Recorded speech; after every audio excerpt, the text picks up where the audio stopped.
महाकुंभ 2025 में 45 करोड़ से अधिक लोग शामिल होंगे। कुंभ का अर्थ है कलश, जो अमृत से भरा होता है।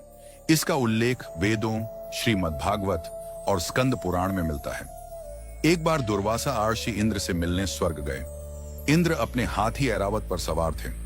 दुर्वासा ने इंद्र को फूलों की माला भेंट की, जिसे इंद्र ने अपने हाथी की सूंड पर रख दिया।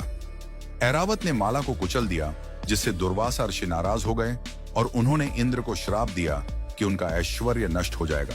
इस श्राप के प्रभाव से असुरों ने स्वर्ग पर आक्रमण कर दिया और देवताओं को पराजित कर दिया। देवता ब्रह्मा जी के पास गए, जिन्होंने उन्हें विष्णु जी से सलाह लेने की सलाह दी। विष्णु जी ने देवताओं को समुद्र मंथन करने की सलाह दी, जिसमें असुरों की मदद से अमृत प्राप्त होगा। देवताओं और असुरों ने मिलकर नाग को रस्सी के रूप में उपयोग करते हुए समुद्र मंथन शुरू किया। मंथन से कई चीजें निकली, जिनमें सबसे पहले विष निकला, जिसे शिव जी ने पी लिया और नीलकंठ कहलाए। इसके बाद कई रत्न, लक्ष्मी जी और अंत में धनवंतरी अमृत कलश लेकर प्रकट हुए। असुर अमृत कलश लेकर भाग गए, लेकिन विष्णु जी ने मोहिनी रूप धारण करके देवताओं को अमृत पिला दिया। 12 दिनों तक देवताओं और असुरों के बीच युद्ध हुआ। इस दौरान इंद्र के पुत्र जयंत ने अमृत कलश को हरिद्वार, उज्जैन, नासिक और प्रयागराज में छुपाया। इन स्थानों पर अमृत की बूंदें गिरने से नदियों का जल अमृतमय हो गया।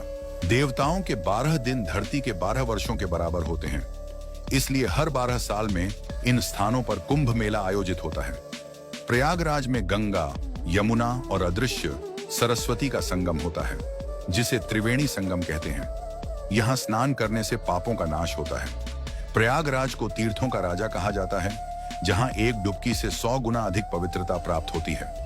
यहाँ के प्रमुख स्नान पर्वों जैसे पौष पूर्णिमा, मकर संक्रांति, मौनी अमावस्या, बसंत पंचमी, माघी पूर्णिमा और महाशिवरात्रि का विशेष महत्व है। महाकुंभ में स्नान करने का यह अवसर पापों से मुक्ति और मोक्ष प्राप्ति का मार्ग प्रदान करता है। देवताओं के साथ स्नान करने का यह शुभ अवसर सभी को आध्यात्मिक लाभ प्रदान करता है और यह पवित्र स्थान सभी तीर्थों का राजा कहलाता है। मान्यता है कि यहाँ एक डुबकी लगाने से 100 गुना अधिक पवित्रता प्राप्त होती है। यही कारण है कि हर 12 साल में यहाँ लाखों लोग अपने पापों से मुक्ति पाने और मोक्ष प्राप्ति के लिए आते हैं। महाकुंभ के समय प्रयागराज में बड़े पैमाने पर व्यवस्थाएं की जाती हैं, जहां दुनिया भर से आए श्रद्धालु ठहरते हैं। यहाँ धार्मिक गतिविधियों के साथ साथ सामाजिक सेवा भी की जाती है और संकीर्तन जैसे कार्यक्रम आयोजित करते हैं, जिससे आध्यात्मिक वातावरण और भी अधिक पावन हो जाता है।